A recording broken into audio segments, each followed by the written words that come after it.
Mira, cuando la gente primero llegó a Bangladesh, obviamente no había ningún tipo de plan. De la nada, de repente, 700.000 personas que están llegando al país. Nada más llegar nos informaban de que está llegando un ciclón y empezó a llover de forma torrencial.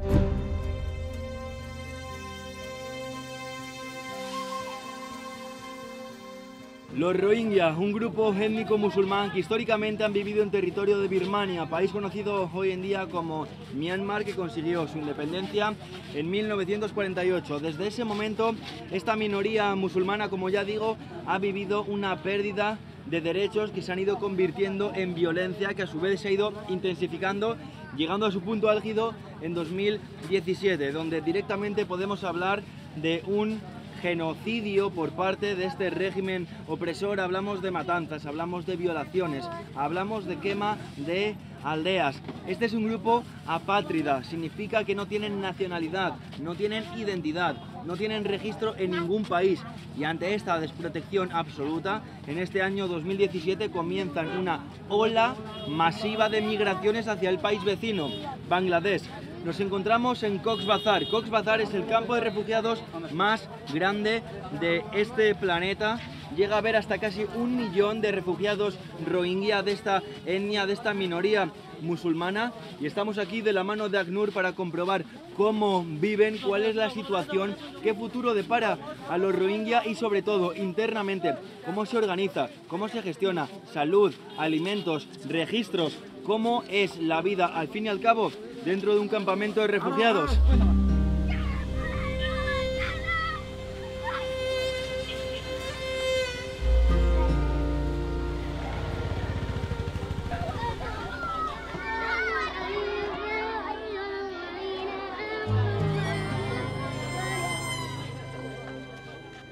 Una persona refugiada es una persona que tiene que huir de su país, que tiene que cruzar una frontera internacional para salvar su vida.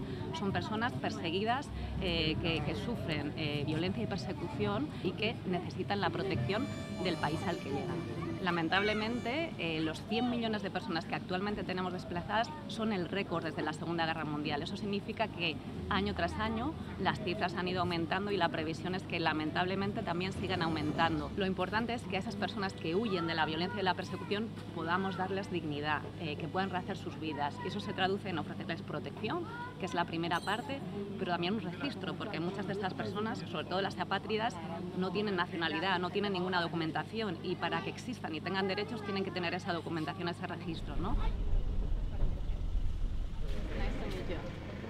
If you would like, then I think we should. Pues este es un punto de registro para las personas rohingya. Por aquí es por donde usualmente entran, por estas escaleras. Tenemos 7 puntos de registro en todos los campamentos y uno en Bhasan Char.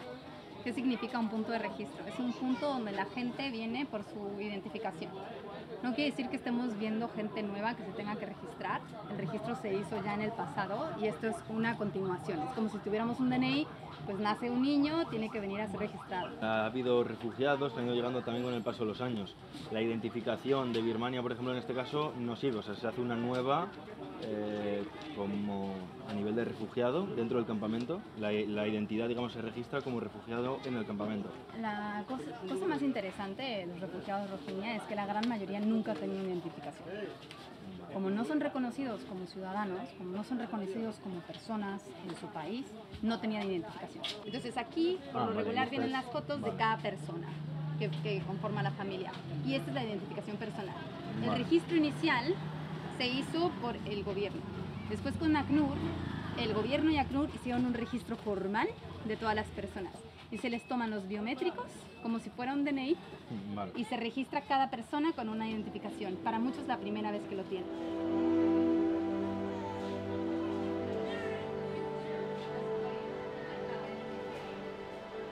También aquí vienen a reclamar por problemas domésticos que pueden tener, sea por divorcio, sea por violencia doméstica, violencia de género.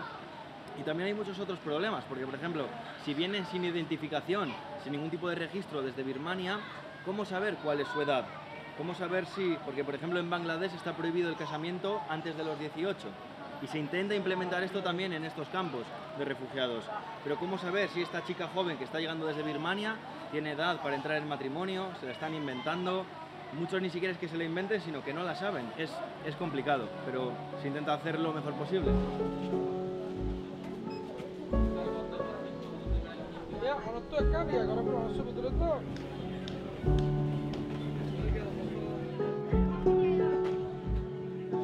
Si hablamos de alimentación, es muy interesante explicar cómo funciona en Cox's Bazar, cómo funciona en los campamentos de Bangladesh. En otras zonas del mundo se permite dar cash, dar dinero en efectivo para que las propias familias, que los propios refugiados puedan elegir en qué lo gastan. Si quieren más comida, si quieren más elementos de limpieza, salud, ellos pueden decidir. En este caso no se permite dar cash, pero como veis hay una especie de mercados en los que se pueden conseguir tanto alimentos a nivel de vegetales como animales, pollos, y tienen una especie de vouchers, como unos créditos, y con los créditos que les dan pueden ir eligiendo los alimentos. Es como un dinero virtual. A falta de cash les dan créditos para ir eligiendo ellos mismos qué alimentos quieren para alimentar a las familias.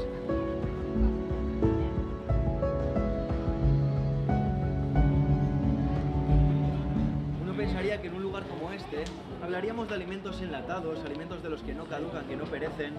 En este caso, para mi sorpresa, son vegetales frescos.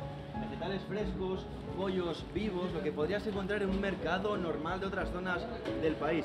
¿Cómo consiguen esto? Todo lo compran de los mercados locales, de las comunidades. Además, las apoyan de modo en que mantienen el precio de mercado en esos mercados y luego lo reducen para que aquí sea más barato. Pero apoyan a las comunidades manteniendo el precio.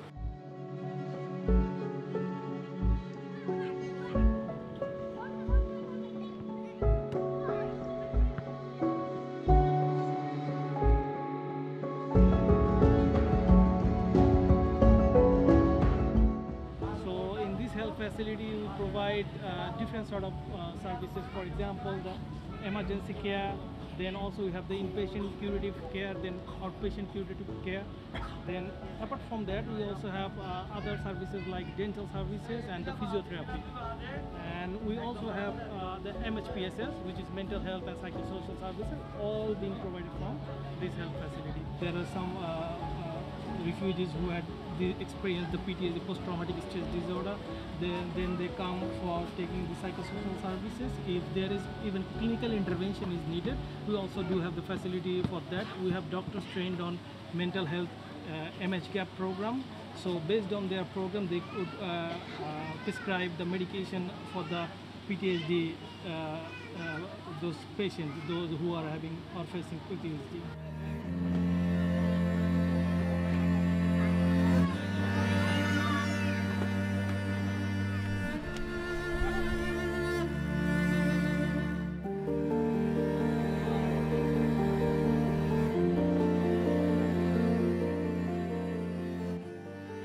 They are studying 7 subjects here. English, Myanmar language, life skills, social science, and social studies, and physical education also.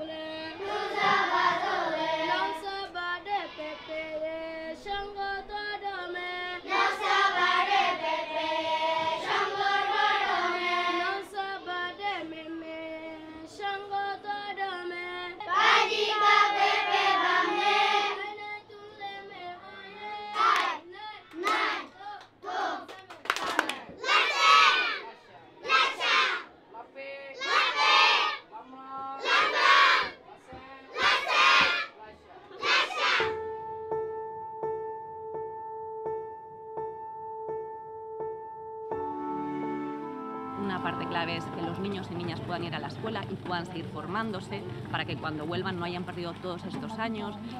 Las personas mayores intentamos también ofrecerles programas de medios de vida, es decir, que aprendan una profesión también, ¿no? Para que aquí en el campo puedan trabajar y contribuir, que para nosotros es importante que estas personas que están aquí no sean sujetos pasivos, sino que sean los protagonistas de su vida y también tener esa dignidad, ¿no? Porque al final están activos, aprenden un oficio y cuando vuelvan a su país van a poder también ponerlo en marcha, ¿no? Al final se van a llevar algo dentro de toda esta mala situación que pueda aportar a su país, ¿no?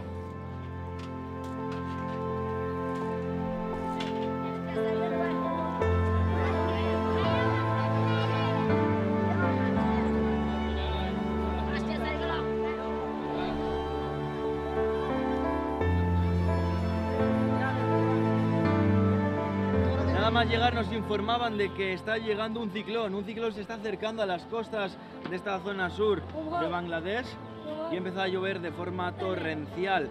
Aquí se nota muchísimo porque empieza a haber desprendimientos, muchas colinas están cimentadas en sacos y se empiezan a desmoronar con las propias casas, por supuesto. Esto no ha sido el ciclón, estas son las lluvias que están avisando de que está llegando el ciclón se viene en los próximos días.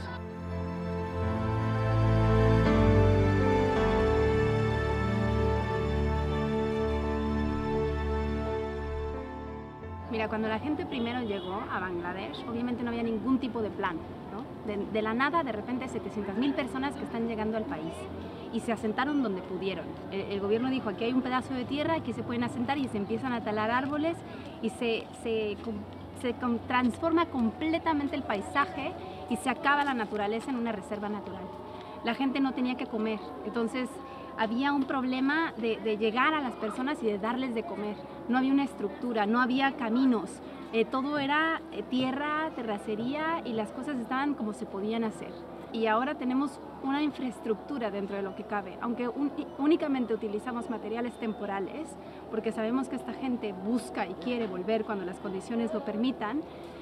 En este momento podemos ya ver un gran avance, ¿no? Hemos construido algunas calles que nos permiten llegar a las personas, hemos organizado los campamentos por bloques, entonces cada bloque sabe dónde tiene que ir a coger su alimento, dónde tiene que ir en caso de que necesite medicinas, con quién puede comunicarse. Entonces, gran parte del trabajo de ACNUR y de las otras organizaciones que trabajamos aquí es crear estas redes para poder proveer de servicios y de acceso a derechos a los refugiados en una situación que nadie se esperaba.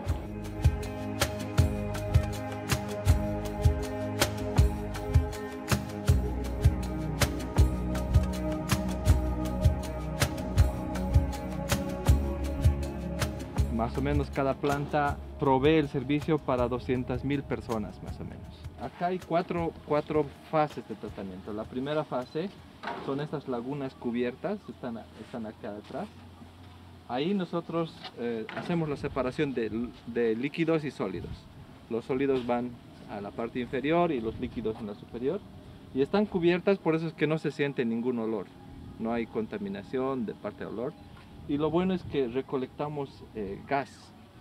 Se forma biogás, las bacterias producen metano y eso recolectamos. Y ese biogás estamos en un proyecto de reutilizar. Luego tenemos un filtro para la parte de los líquidos. Utilizamos cáscaras de coco secas como material filtrante. Eso es igual otro proceso anaerobio, es la segunda etapa.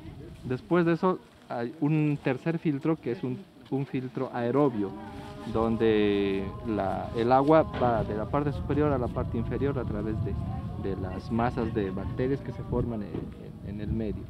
Y finalmente hay unas lagunas donde por la acción del sol los patógenos se matan. Entonces es como que 4 etapas y la parte de sólidos va a unos lechos de secado, que los llamamos lechos de secado, que tienen plantas. Entonces las plantas hacen todo el trabajo. Eso es en general de tratamiento. Y una pregunta, cuando hablamos de este biogás, de elementos bastante innovadores a mi parecer, ¿no? Como el filtrar con cáscaras de los cocos, todo este tipo de aspectos, ¿realmente están ya implementados en otros lugares o también hacéis como una labor de innovación, de investigación? Es una combinación de ambos. Nosotros no estamos descubriendo, no son procesos que están siendo probados acá, son procesos comprobados, pero sí el contexto nos permite hacer modificaciones y aportar aún más a todo ese proceso de investigación. Está diseñado para que se pueda almacenar por 5 años lo que se produce acá. Ese es el diseño y en 5 años ese material tiene muchos nutrientes todavía que se pueden reutilizar. Estamos haciendo en este momento pruebas del reuso de ese material.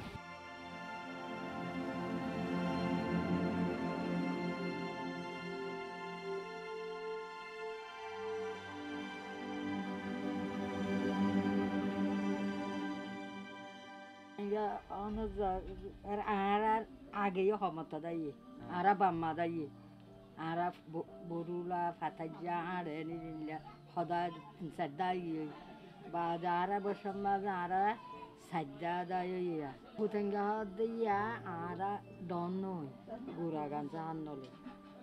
And a Ganza Hollow, Loidia Dora, and the two to Bangladesh, Faraya, Fagaradia, Bokum, Morer, Dumurtu Forer, Hader, Sire, Dumurat. And Larian Ara Honda Dalaguli.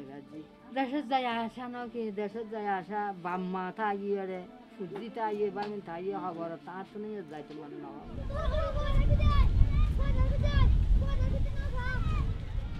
Hemos regresado a los campamentos por la mañana con el preaviso de que el ciclón está a punto de llegar.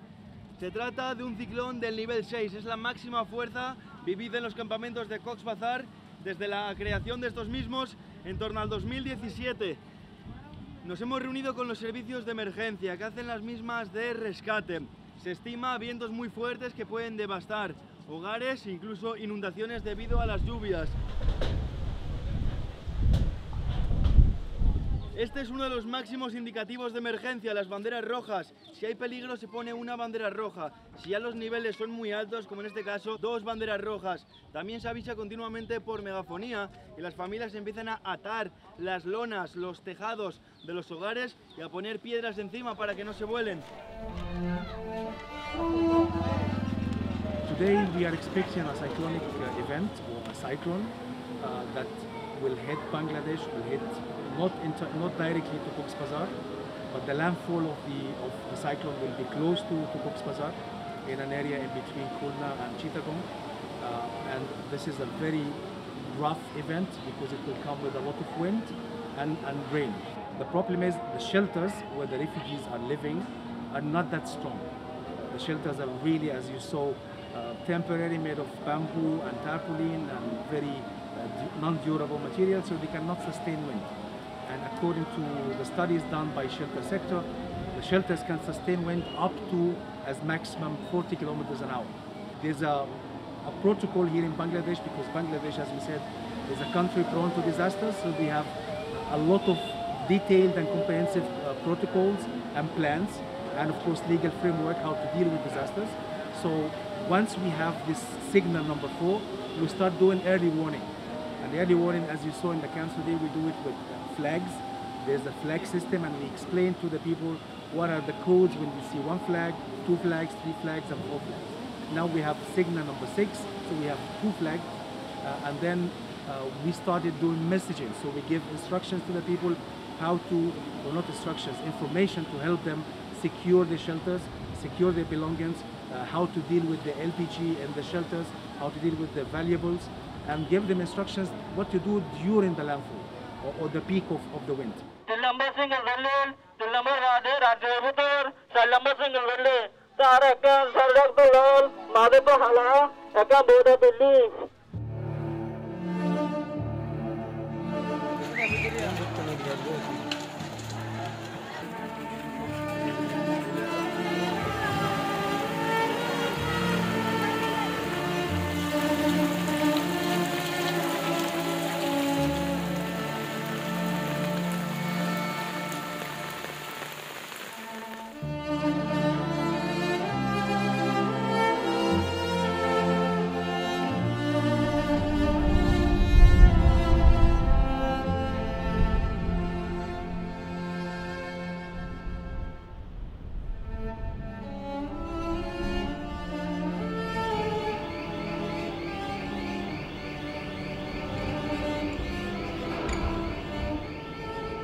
Cyclone Citrang barreled in from the Bay of Bengal early Tuesday with winds gusting up to 88 km/h and a storm surge of about 3 meters.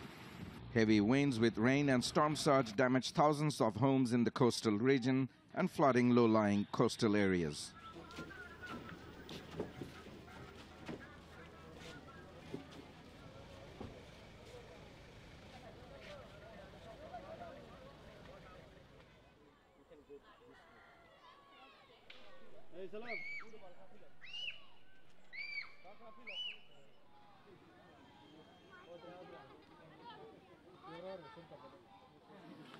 Nos encontramos además en las afueras, en los límites de este campamento. Creo que esto demuestra que si algo tiene bueno que haya tanta densidad, que estén tan concentrados, es que esta misma densidad hace piña, protege estas propias viviendas o hogares.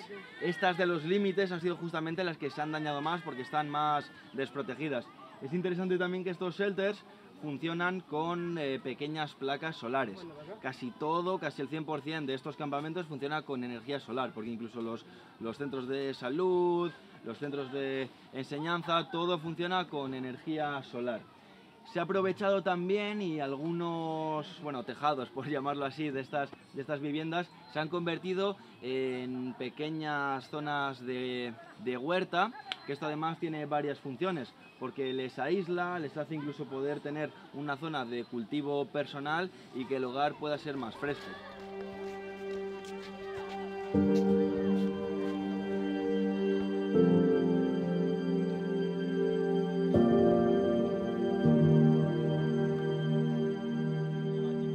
At the day of 25 August, I was sleeping at my home, and at the midnight I heard sounds around, shooting, the sound of guns. I just wake up and I said to my family to be careful. When the morning I saw militaries are covered at my village. After that, they said to leave homes. After that, we leave home. They put fire in the village, in the Rohingya village. After that, we were hiding in the mountains to save life.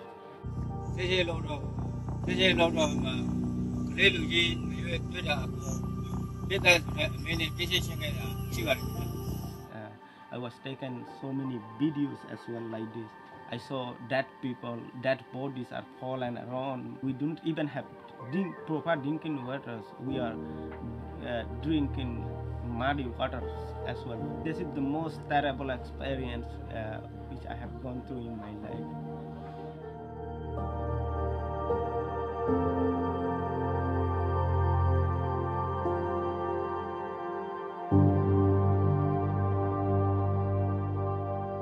Los Rohingya para mí son una población que nadie quiere. Su país no los quiere y Bangladesh en el fondo tampoco. Entonces viven en un limbo. Y son una población que ha sido privada de derechos por tantos años que sí diría que un poquito está en el olvido. Pero no es un olvido, sino es que a veces es el desconocimiento. Y lamentablemente en los medios de comunicación se priorizan por crisis de refugiados. Y obviamente si estás en Europa, la cercanía de Ucrania, por ejemplo, va a llamar más la atención. La crisis de Afganistán va a llamar más la atención. Si tú estás en Estados Unidos, para ti la crisis de Venezuela va a llamar más la atención porque es más cercana. Entonces están aislados. Tenemos que construir esos puentes y las redes sociales han sido uno de los pocos espacios donde los Rohingya han podido conectar. Entonces esto es lo que tenemos que crecer. Entonces estos espacios los tenemos que aumentar para que la gente sepa que las personas Rohingya existen y que necesitan el apoyo de la comunidad internacional para que en algún momento puedan volver a su país y para que mientras tanto puedan sobrevivir.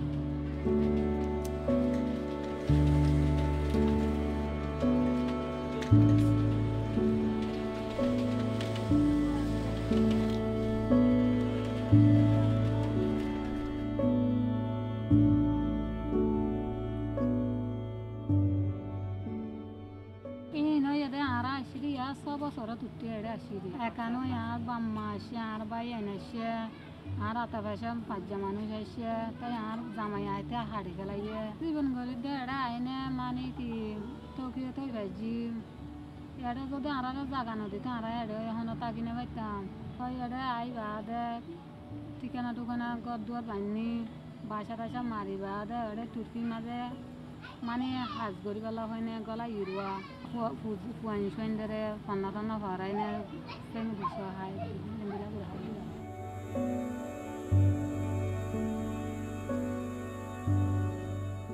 Hay un único lugar aquí que tenemos, que es un centro de memoria de los Rohingya, donde ellos pueden ir a ver más o menos cómo vivían antes. Pero lo que estamos haciendo también es, estamos trabajando con una serie de jóvenes que tienen una pasión dentro de documentar su cultura. Y entonces les estamos ayudando a que ellos puedan documentar cómo vivían antes, cómo quieren vivir ahora y cómo están viviendo ahora, porque lo que les está pasando ahora también es parte de su historia y de su cultura.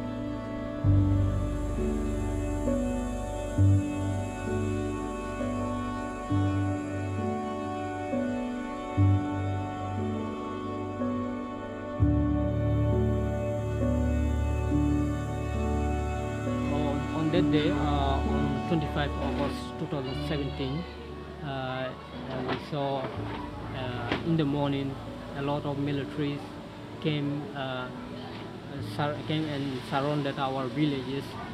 They were shooting arbitrarily without any target and indiscriminately. In this refugee camp, there are a lot of international and national NGOs are providing us assistance, food, water, shelter, but we feel like this is not our country. Refugee is not a choice, so refugee camp is not a good place to live for any human being.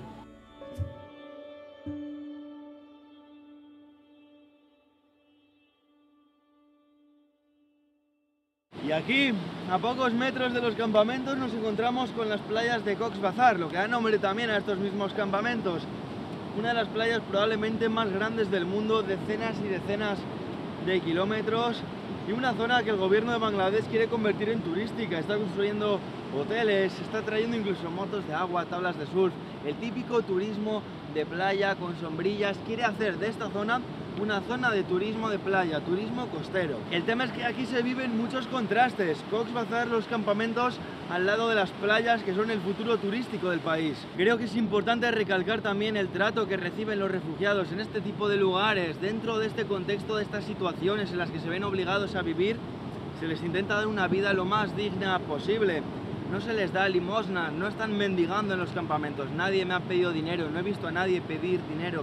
Se les intenta dar una educación, a veces incluso hasta experiencia laboral, para que si algún día por fin puede regresar a su país, a Birmania, con las seguridades y protecciones necesarias, estén preparados física y psicológicamente. Entonces, bien por ACNUR, bien por las otras organizaciones con las que cooperan, bien por el gobierno de Bangladesh, porque seguro que muchas cosas se pueden mejorar, porque ponen límites y restricciones en el proceso, pero de no ser por ellos, ¿qué sería de este millón de refugiados rohingyas que, no olvidemos, les han aceptado recibir en una zona que quieren convertir en turística y que es una reserva natural? Y entonces, como última llamada a la acción, tenéis en la descripción el link a través del cual podéis donar con ACNUR, podéis ser parte, podéis ser socios, podéis ser colaboradores de ACNUR y de todas estas causas. Es realmente importante y, como ellos mismos nos contaban, es mucho mejor aún que donar una cantidad de dinero una vez única, ser socios mensuales, aunque sea donando menos cantidad, pequeñas cantidades, pero esto a ellos les ayuda a poder organizar a futuro, teniendo un presupuesto mucho más aproximado. Entonces, os animo de verdad a ser parte de esto. Además, solo como dato curioso, pero es interesante, me gustó escuchar esto: España somos el máximo donante a nivel mundial dentro de ACNUR si hablamos de nuestros bolsillos, de cartera privada. Si hablamos en líneas generales, donaciones en líneas generales, somos también el 6º país que más dona en todo el mundo, y eso que nuestra población no es tanta como en otros países. Entonces, que esto siga siendo así, que vaya a más. Animo a gente, por supuesto, de otros países a entrar también en este tipo de causas, y de verdad, gracias a todos también, gracias a ACNUR, gracias a Nacho, todo el equipo que hemos estado aquí. Ha sido muy interesante y no va a ser la última vez que trabajemos con ACNUR. Son realidades, son historias que merecen ser contadas. Hasta la próxima.